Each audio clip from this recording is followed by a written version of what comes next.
أخويا وحبيبي، عايزين نتوب إلى الله، وعايزين ناخد بإيدين الناس اللي لسه ما تابوش ونشفق عليهم. بالله عليك أبوس إيدك، مش عايزين غلظ على الناس ديت.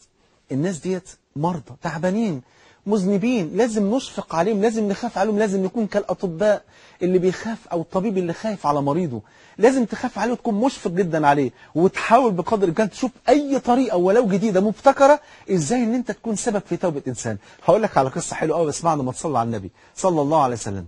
كان في واحد مسلم بجوار واحد يهودي، فالمسلم كان يرى من اليهودي ده يعني شيء من الطيبة ولو كانت بسيطة، فكان نفسه بأي طريقة ان هو يبتكر طريقة يخليه يسلم بيها.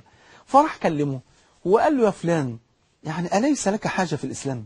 أنت ما نفسكش تسلم؟ قال: والله ما يمنعني من الإسلام إلا أني أحب شرب الخمر. أنا فعلا نفسي أسلم من زمان، بس أنا الحاجة الوحيدة اللي منعاني إن أنا مدمن خمر.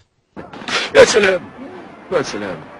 فالمسلم ابتكر له طريقة، قال له: خلاص أسلم واشرب الخمر براحتك. طبعا المسلم مش قصده كده طبعا، فقال له: أسلم واشرب الخمر. قال له: خلاص ماشي. فاليهودي قال: أشهد أن لا إله إلا الله وأن محمدا رسول الله صلى الله عليه وسلم.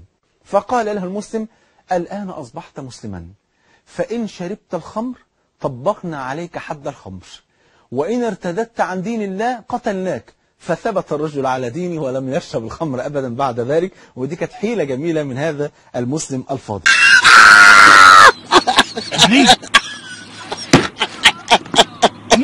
Okay, you no me no you. No. Please, don't come. Okay. Thank. Tomorrow.